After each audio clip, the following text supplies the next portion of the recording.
From Alabama to Wyoming, there's not a single state that doesn't absolutely live and breathe its food. Some legendary restaurants have defied time itself, yet still manage to serve amazing meals to their loyal patrons. Here are the oldest, most iconic restaurants in each state. We're going to take things in alphabetical order, starting with Alabama and its two oldest restaurants. One is the Golden Rule, which opened up in 1891 and still manages to get traffic, and the other is the Bright Star. This one opened up in 1907, but it still has the same management that it did back then today. Both restaurants are tourist attractions when visiting Alabama and are a part of the culture of the state. If we go to Alaska and look for places to stay with a cozy bed, then you will find the Skagway Inn on your searches. Once you read open since 1897, you are going to wonder if this place is still any good, but rest assured in the reviews and its lifespan, this inn is worth it. If you want food and a place to sleep all in one at a good price, this inn is hard to beat. In Arizona, the Prescott Palace Restaurant and Saloon, which opened in 1877, was a hub for eating, drinking, networking, and discussing business deals. A lot of the interior design of the building is still the same as always, and the ceiling even has bullet holes in it. Are they real or just for show? We like to think it being real adds to the allure of the place. In Arkansas, if you went back to 1907 to explore the best breakfast spots or trendiest cafes, you'd find the White House Cafe. Unlike the others on the list, this one has changed so far, and each new owner puts an even fresher spin on the establishment, which now has a sports lounge. It is still known for serving some of the best steaks in the state, though. In California, Tadich Grill is one of the best places to get great value for red meat dishes. It was set up by 3 immigrants in 1849, which makes it the oldest name so far, and was destroyed in the 1906 earthquake. Since then, it has been remade, with all the original designs such as the booths and lunch counter still intact. In Colorado, you get the Buckhorn Exchange. This one is actually a National Historic Landmark because it was the very first bar that managed to get a license to serve drinks after the Prohibition ended, which was one of the scariest times in American history. Another reason people visit is to see their extensive taxidermy collection of 500-plus animals is no joke, really. We have a new entry for oldest on the list, and the Griswold Inn holds that title by a margin, having opened up in 1776. That makes it exactly 248 years old, but it is still known for the same things today as it was on its opening. Namely, a really cozy environment, fantastic customer service, and comfortable beds and prices. Delaware has Kelly's Logan House in Wilmington, which in 1864 is the oldest haunt in the state as of yet. People like to think that Jessup's Tavern holds that accomplishment, but it did not start being a food place until the 1940s. In that regard, Kelly's has a lot more experience, and it shows, since you always get a very consistent experience there. In the District of Columbia, the Old Ebbitt Grill, which opened in 1856, is likely the oldest restaurant in the area. It was a boarding home in 1856, but after a lot of moves and a change in the man up top, the grill changed from a boarding home to a place known for serving great grilled food and drinks.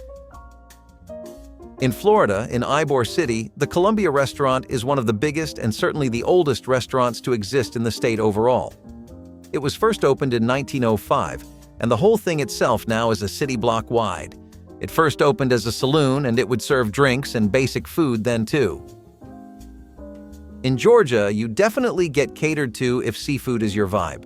The Plaza Restaurant and Oyster Bar is a 1916 classic in terms of seafood, where you can also get desserts on the side like homemade pie.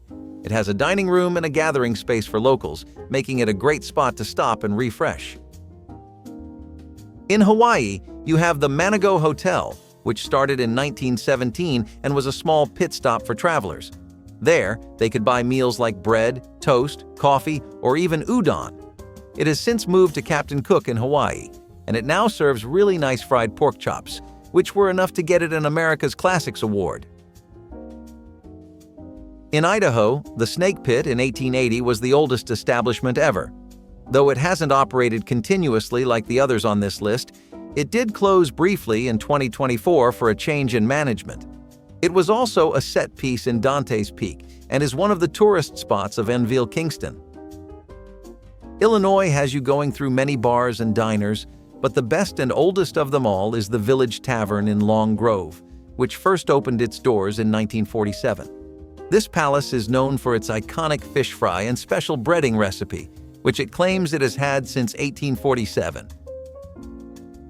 Hauptstadt is a great place overall to go to in America, especially in Indiana, but one of the reasons people say that is the Log Inn, which first was known as the Noonday Inn in 1825 as a stagecoach stop.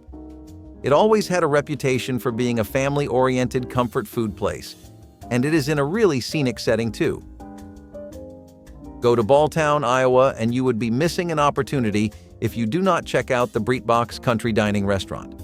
First time the state saw this place was in 1852, but it got the Breitbach name when the family had bought it in 1862, and ever since they have continued to run the place. Kansas is not known just for the band, but also places like Hayes House in Council Grove, which has a record of 167 years, first having opened in 1857 in Council Grove. It was known as a place for travelers to rest at, somewhere they could get their bearings, and is the oldest landmark that still runs for business west of the Mississippi.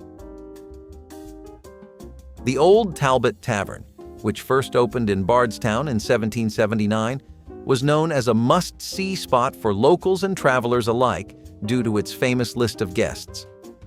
We are talking about people like Abraham Lincoln, and that is not the only famous name you will find, as the place even has rooms named after its famous residents.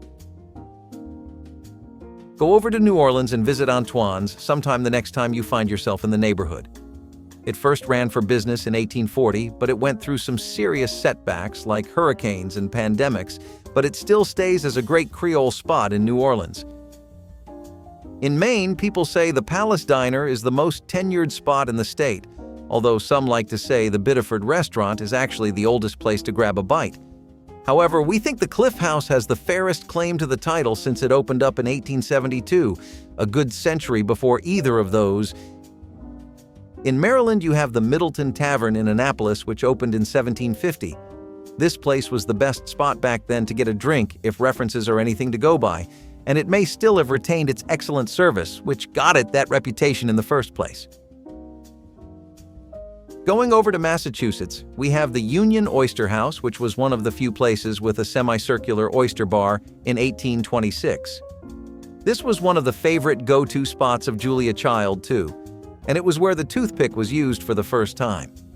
Real rich history, right? If you count restaurant to mean even a bar that serves some dry fruit on the side, then the New Hudson Inn in Michigan is probably the oldest there. That place first opened in 1831, but it was not anywhere you could get a proper meal. If that's your definition, you would look at the Sleater's Family Tavern, which had opened in 1882. Minnesota has the Hubble House, which almost caved from the pressure of the pandemic. It has been going since 1854. The Hubble House started as a hotel that expanded into an even bigger building, and ever since then it has been relatively steady, pandemic excluded. Mississippi, on the other hand, has the Wademan's in Meridian, which is an 1870 spot that first got a rep for incredible comfort food. Currently, it is known for its black bottom pie, but it has built a name for itself in many spots throughout the state as it moved around plenty. Missouri has the J. Houston Tavern, which is almost 200 years old in about 10 more years, give or take, since it first opened doors in 1834.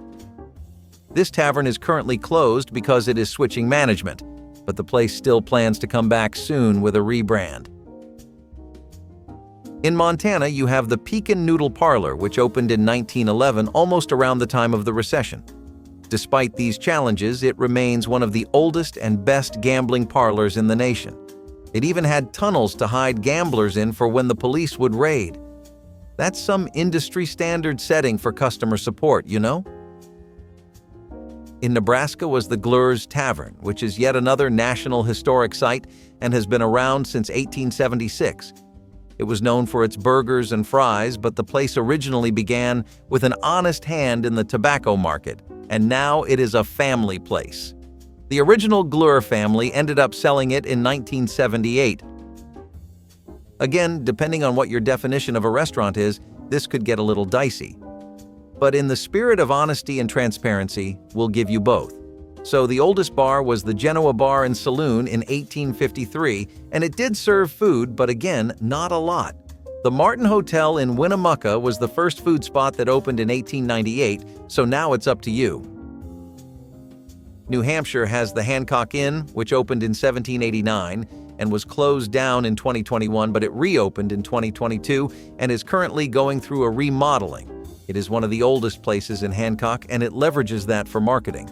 But the place itself gives off a very retro atmosphere that provides a unique sense of nostalgia and comfort. In New Jersey, we have the Cranberry Inn, which opened even earlier than the Hancock, in 1750 no less. Not only is it the oldest place in New Jersey, it is one of the oldest inns in the United States as a whole. It has a very traditional look, and the design of the inn has been maintained by management and the Historic Preservation Office alike. New Mexico has El Farol in Santa Fe, which first opened in 1835, gaining a steadfast reputation for its home-like atmosphere and tapas menu. The restaurant also had nightly live music and flamenco, which was a great activity for people. Think of jazz lounges today, and you will see what we mean. First a prison in the Revolutionary War, then a restaurant in 1755, the Old 76 House is easily the longest-running establishment that New York has to offer you.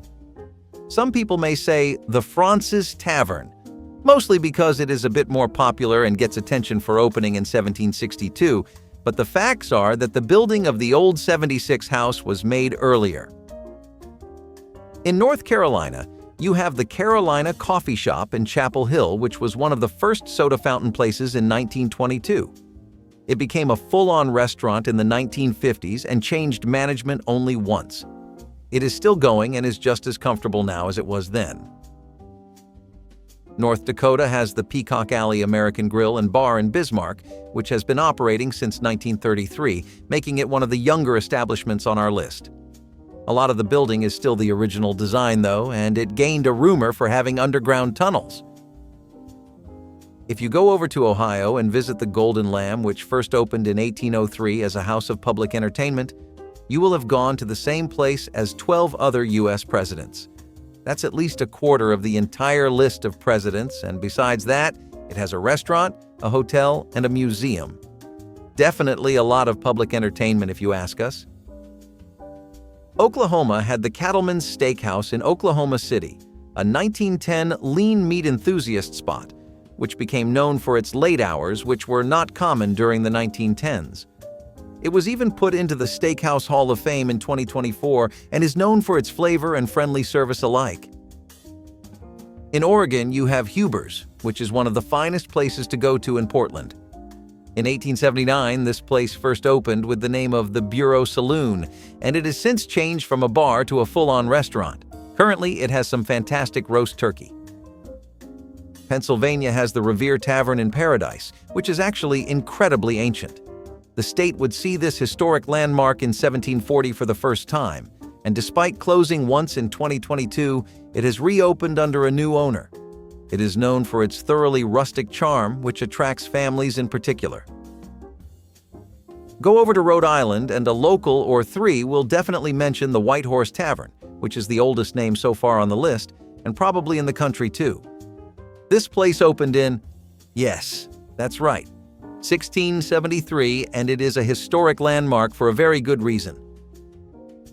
As far as taverns go, South Carolina has its own fair share of ancient ones worth visiting, though not as old as the White Horse. Still, 1788 definitely makes the McCrady's Tavern old enough to beat out all the rest, and it was a very frequented hotspot in the era for socializing.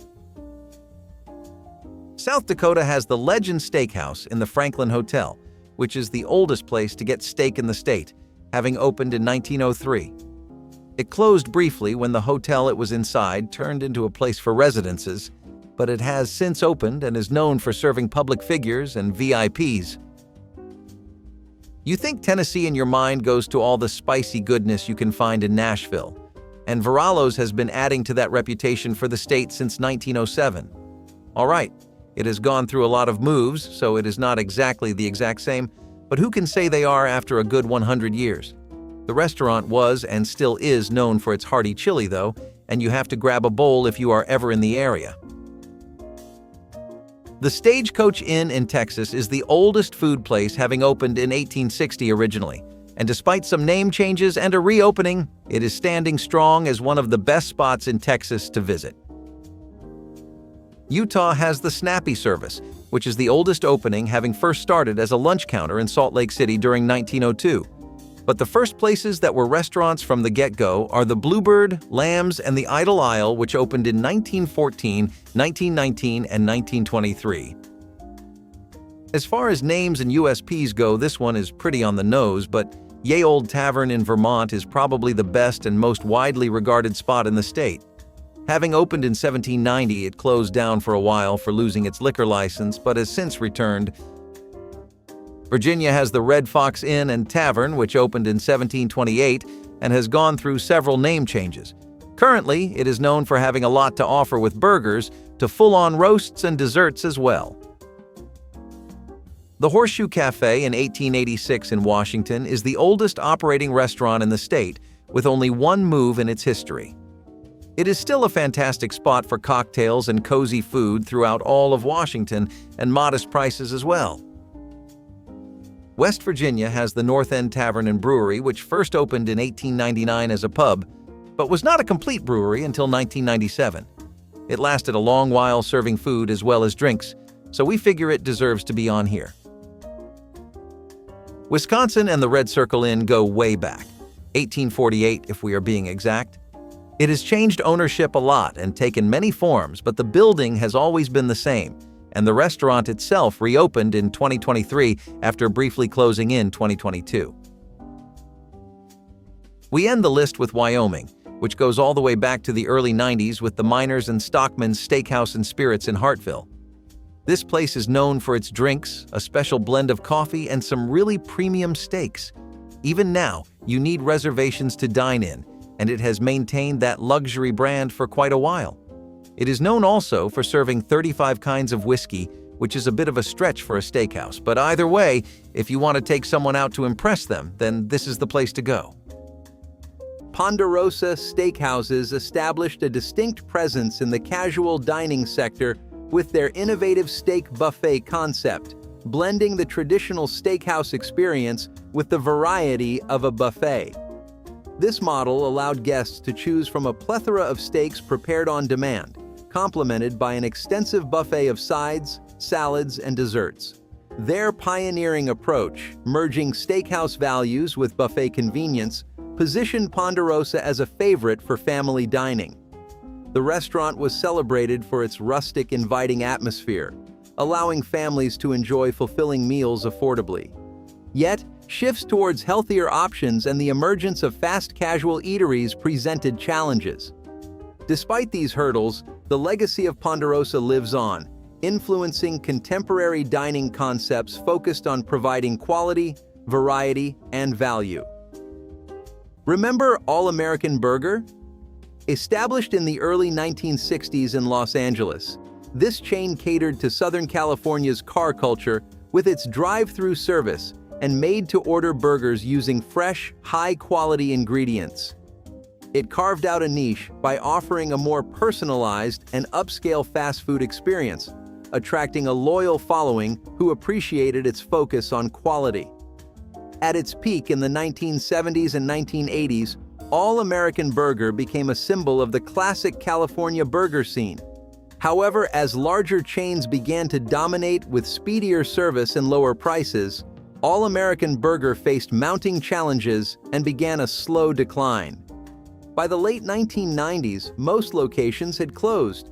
Today, the brand lives on in the memories of its former patrons, serving as a nostalgic reminder of a time when quality and customization set the standard in fast food.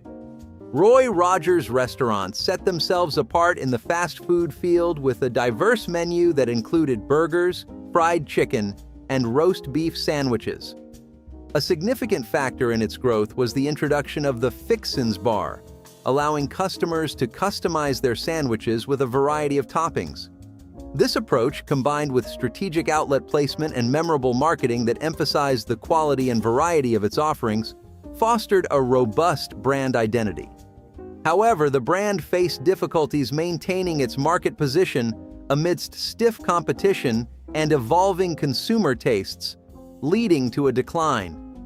Despite these challenges, Roy Rogers has maintained its presence in the fast food landscape, supported by a dedicated fan base and initiatives to modernize its menu and outlets.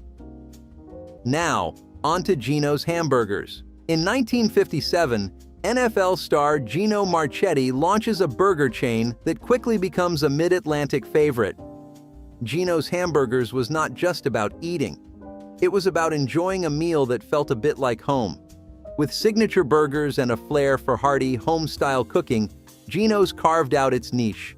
By the 60s and 70s, they expanded to over 300 locations, where Gino's became a community staple, bolstered by Marchetti's fame and a knack for engaging local fans.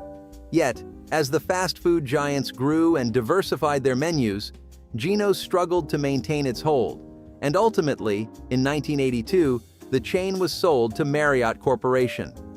Many of its locations transformed into Roy Rogers. Despite its end, Gino's is warmly remembered for its unique take on fast food and pioneering celebrity-driven marketing in the industry. Shaky's Pizza claimed its stake in the American culinary scene by mainstreaming pizza as a fast food staple, intertwining food with fun-filled entertainment. Its innovation was not just in food, but also in atmosphere, as demonstrated when Shaky's introduced the Bunch of Lunch buffet, offering a variety of pizzas, pastas, and other items, making every visit a new experience. The chain's family-friendly vibe, accentuated by live ragtime music and an open kitchen where patrons could watch their pizzas being crafted, was groundbreaking. Shaky's signature thin-crust pizza, enjoyed in a communal setting, distinguished it from its competitors, nurturing a unique social dining experience. However, the brand's decline can be traced back to the rapid expansion of pizza chains with delivery services and a shift in consumer preferences toward thicker crusts and more diverse toppings. Let's dive into Chi-Chi's, a vibrant spot that opened its doors in 1975, founded by restaurateur Marno McDermott and former Green Bay Packers player Max McGee. Chi-Chi's brought the festive flair of Mexican fiestas right to the dining table, differentiating itself with a lively atmosphere paired with authentic-tasting Mexican dishes.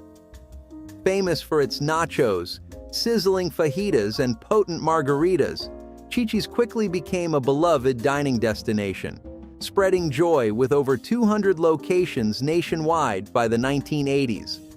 Families loved it for its festive vibe and affordable dining options.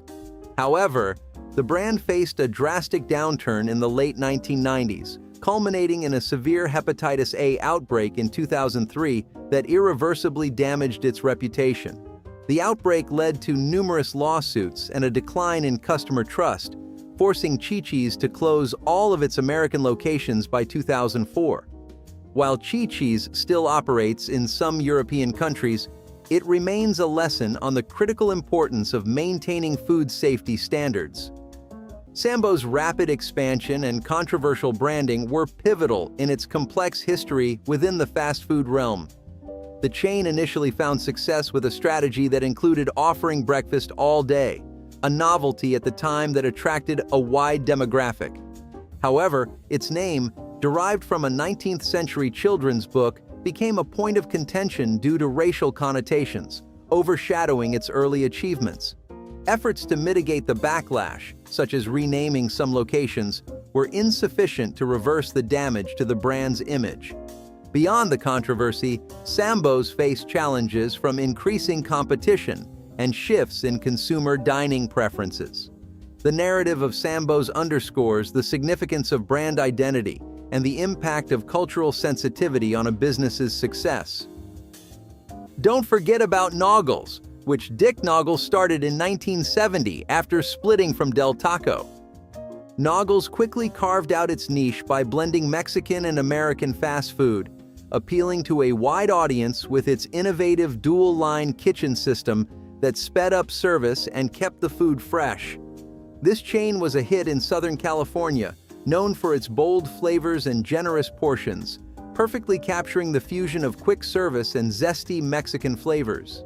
Despite its success, after a hostile takeover, Naugles merged with Del Taco in 1988, leading to the brand's disappearance.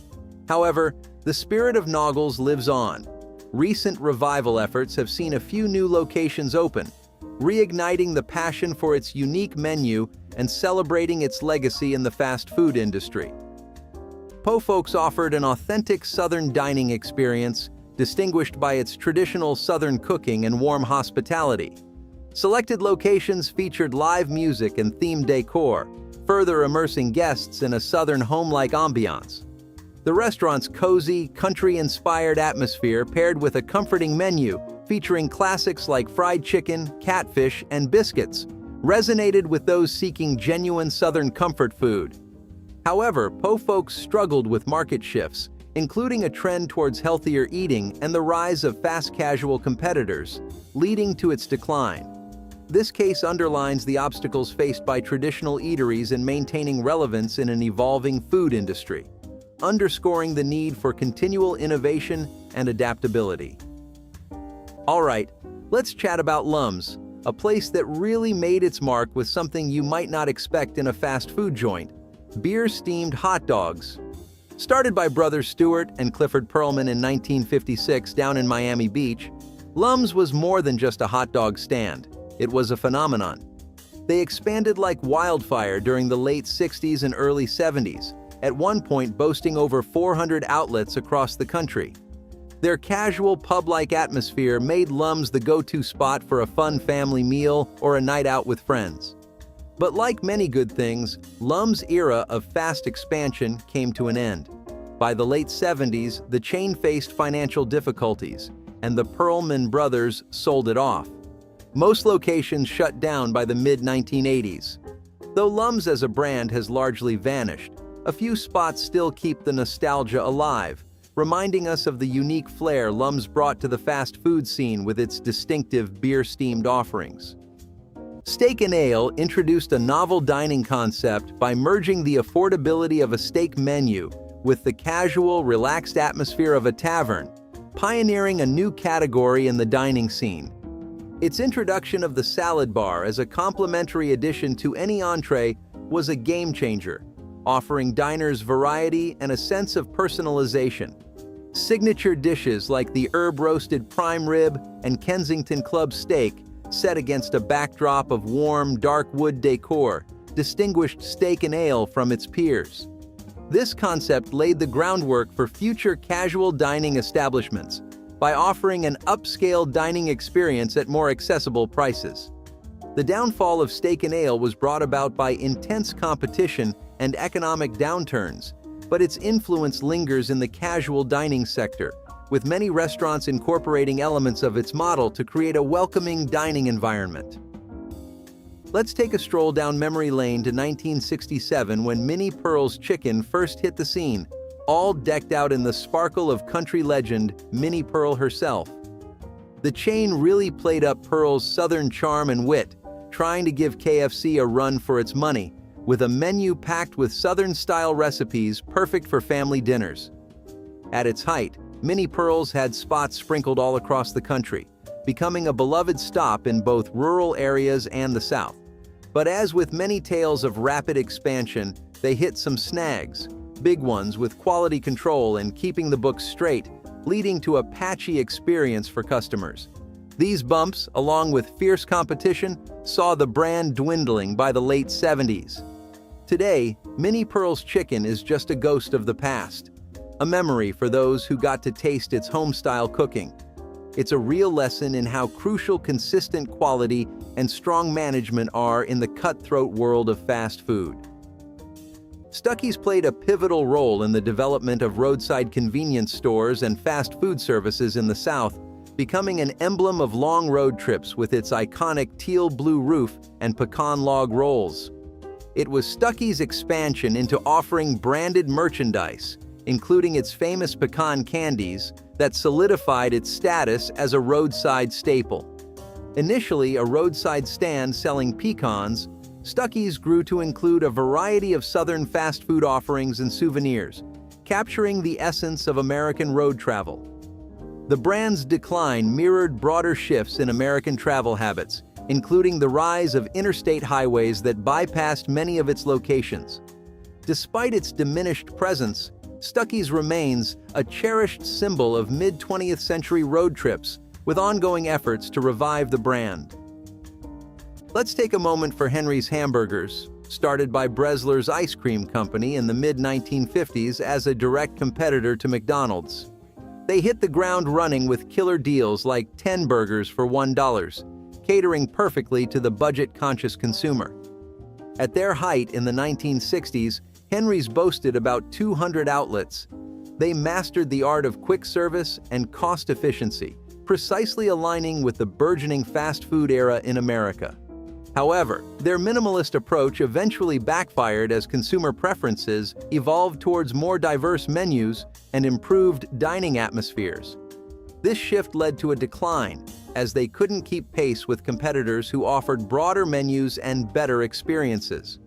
Today, only a few Henry's locations remain, serving as nostalgic reminders of a simpler time in fast food history.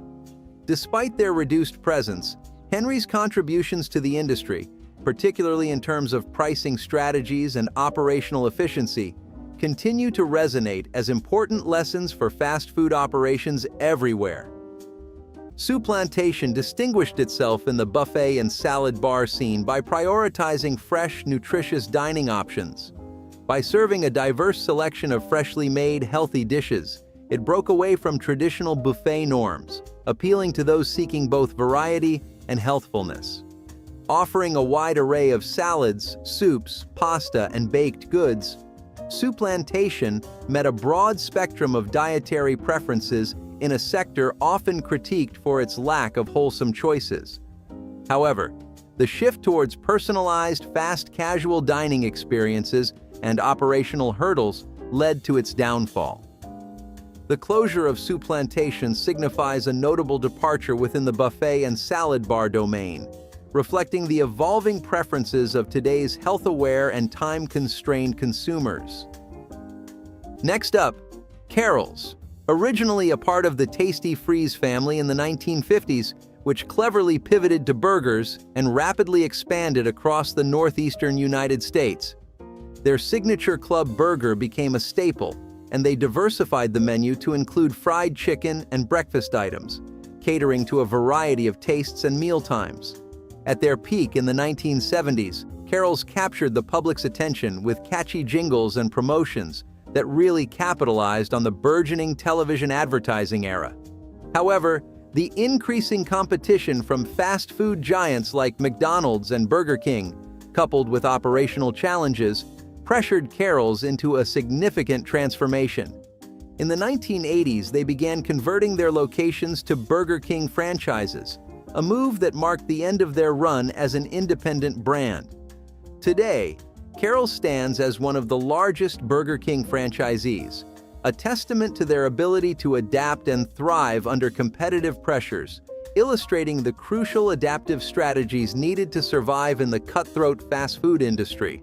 Charlie Brown's Steakhouse stood out in the steakhouse market by offering quality and value through nightly specials and themed events, enhancing the classic steakhouse vibe. Renowned for its prime rib and expansive farmers market salad bar in a family-friendly atmosphere, it maintained high standards of quality and customer satisfaction. Despite its popularity, Charlie Brown's faced economic pressures and changing preferences towards lighter, more diverse dining options. These trends towards fast casual dining and health-conscious choices challenged traditional steakhouse models, reflecting broader shifts in the restaurant industry that affected establishments like Charlie Brown's. And don't forget about Red Barn, distinctive for its barn-shaped restaurants that created a fun, family-friendly dining experience. Founded in 1961, Red Barn expanded rapidly, introducing unique menu items like the Big Barney and Barnbuster Burgers. Their peak years in the late 60s and early 70s saw them introducing a self-service salad bar, enhancing the dining experience by adding a touch of freshness and innovation. However, as the fast food market grew increasingly competitive with chains expanding more aggressively, Red Barn struggled to maintain its footing. By the 1980s, it had mostly vanished from the landscape. Despite its closure, the nostalgic affection for Red Barn's innovative approach and distinctive architectural style endures, reminding us of its unique and memorable contribution to the fast food scene. The legacy of Red Barn continues to inspire the industry, demonstrating the impact of thematic and distinctive designs in enhancing brand identity and customer experience. A&W drive-in restaurants revolutionized the fast food scene with their groundbreaking drive-in format, allowing patrons to dine directly from their automobiles. This innovation, paired with the debut of their iconic root beer float served in frosty mugs, quickly endeared A&W to the American public. Their signature in-house brewed root beer, known for its creamy and frothy texture, set A&W apart, embedding it as a staple of American culture. This pioneering spirit spurred the expansion of drive-in and fast food establishments across the country. Despite facing challenges from evolving consumer demands for healthier dining options and more indoor seating, along with adapting operational strategies, A&W is actively reinventing itself. By updating its brand and expanding its menu to align with modern preferences, A&W aims to reinvigorate its historical charm and relevance in today's fast food landscape. Dive into Sandies, the underdog from Peoria, Illinois, that started in 1956. Sandies was a Midwest gem that went toe-to-toe with McDonald's thanks to its founders, who were ex-McDonald's franchisees. They brought something special to the table, a Scottish-themed vibe, and a focus on charbroiled burgers that really set them apart. Throughout the 1960s, Sandies expanded to over 100 locations, embracing regional flavors and building a beloved brand in the Midwest. However, the 1970s brought tough challenges. Increased competition and higher costs pushed Sandies to the brink. In a bid to survive, many locations converted to Hardee's in the late 70s. Today, Sandies lives on in memories and reunions, celebrating its legacy in themed marketing and local flavor adaptations. York's Steakhouse became a cherished destination for steak enthusiasts in the 1970s and 1980s, setting itself apart from other chains with a unique self-service model. This approach allowed customers to select their preferred cuts of meat from a display case, enhancing the dining experience with an element of personal choice and transparency in the preparation process. Alongside its commitment to family-friendly dining and value-oriented pricing, York's Steakhouse catered to groups and families seeking a high-quality dining experience at a reasonable cost. The decline of York's Steakhouse was influenced by shifts towards more casual and fast casual dining options, as well as heightened competition. Despite its closure, the concept of offering quality steak in a less formal setting has influenced contemporary restaurants, showcasing York's Steakhouse's enduring impact on the dining industry. Founded in 1927 by J. Willard Marriott, Hot Shops began as a humble root beer stand and quickly blossomed into a beloved chain of drive-in restaurants. Known for its family-friendly vibe and diverse menu, including the famous Mighty Mo Burger, Hot Shops became synonymous with quality and innovation. It thrived by adapting to America's love affair with cars, offering curbside meal deliveries that catered perfectly to mid-20th century car culture. During its heyday in the 1960s, Hot Shops was more than a restaurant. It was a dining experience that paved the way for what would eventually become Marriott International. However, as focus shifted toward the hotel industry, the restaurants gradually faded out, with the last Hot Shops closing in 1999. Yet, the legacy of Hot Shops endures, celebrated for pioneering service and hospitality in the dining world, leaving an indelible mark on the restaurant and hospitality industries. It's good, buddy. They grill the steaks just perfect. Penguin Point established itself as a cherished fixture in Indiana, offering a menu finely tuned to local tastes with hits like the Big Wally and tenderloin sandwiches. By prioritizing local ingredients, the chain highlighted its commitment to community and quality, distinguishing itself through both fast service and culinary distinction. More than just a restaurant, Penguin Point played a key role in community engagement, sponsoring events and fostering local ties, thus becoming an integral part of the social fabric. Despite challenges from larger competitors and changing tastes, Penguin Point's enduring legacy underlines the lasting impact of establishments that resonate deeply with their communities, affirming its place in Indiana's fast food heritage. Biff Burger, started in 1956 by Bruce Brain in Clearwater, Florida, Biff Burger was known for its unique cooking method, the roto-broiled process. This technique, where burgers were cooked by flames as they passed through a revolving drum, set Biff Burger apart, making its food a tantalizing choice in the fast food market.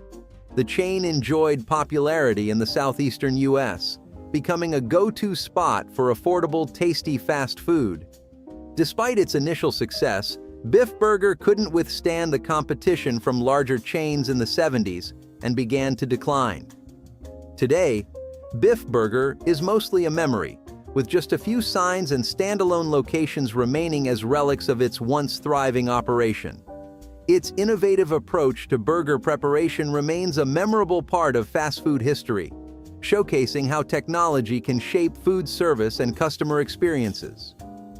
Walgreens lunch counters were instrumental in establishing America's diner culture in the early 20th century, pioneering to-go services that aligned with the bustling lifestyle of American workers and consumers. These counters offered speedy, accessible dining options, serving up classic American dishes like sandwiches, coffee, and milkshakes, and transcended being mere eateries to become vital community hubs that welcome diverse social gatherings. However, as Walgreens reoriented towards healthcare and retail, it phased out these counters, mirroring shifts in societal norms, dining habits, and the pharmacy's role. This transition marks a nostalgic end to an era as the cherished lunch counters give way to contemporary fast casual spots and coffee houses, leaving memories of a quintessential American dining experience. Moving on, let's remember Sambo's, which opened its doors in 1957 in Santa Barbara, California. Founded by Sam Battistone Sr. and Newell Bonnet, Sambo's initially grew quickly, riding the wave of popularity to over 1,100 locations nationwide. Known for its budget-friendly, family-friendly meals, Sambo's catered to a broad audience with a casual dining setup that emphasized both value and convenience. However, the brand name, inspired by a racially insensitive children's book, eventually led to its downfall amidst growing racial sensitivity and public backlash. By the early 80s, amidst mounting controversy and a shifting market, most Sambo's restaurants had closed or rebranded. The original location in Santa Barbara remains, reimagined as a modern cafe that respects its complex past while aiming for inclusivity and change. Sambo's story serves as a poignant lesson on the impact of societal values on branding and the importance of cultural sensitivity in business. Woolworth's lunch counters were an integral part of American dining, offering simple, affordable meals to the masses. Pioneers of self-service, these counters allowed customers to choose from a variety of pre-made dishes, revolutionizing dining with speed and convenience. Known for their grilled sandwiches and ice cream sundaes, they epitomized mid-20th century American life and played a pivotal role in the civil rights movement through historic sit-ins.